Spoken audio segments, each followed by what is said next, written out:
the supermarket chain Publix says it will no longer make hurricane-themed cakes due to sensitivity concerns. So in the past, the colorful cakes have included messages like, go away or leave Florida alone. But now, in light of the numerous deaths caused by the hurricanes last fall, Publix says it'll stop producing the cakes because they make light of a natural disaster. Some customers have criticized the decision on social media, saying the cakes give people a little bit of joy during a difficult time.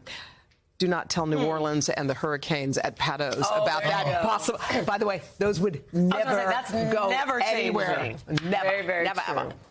Hey, thanks for watching. Don't miss the Today Show every weekday at 11 a.m. Eastern, 8 Pacific on our streaming channel, Today All Day. To watch, head to today.com/allday or click the link right here.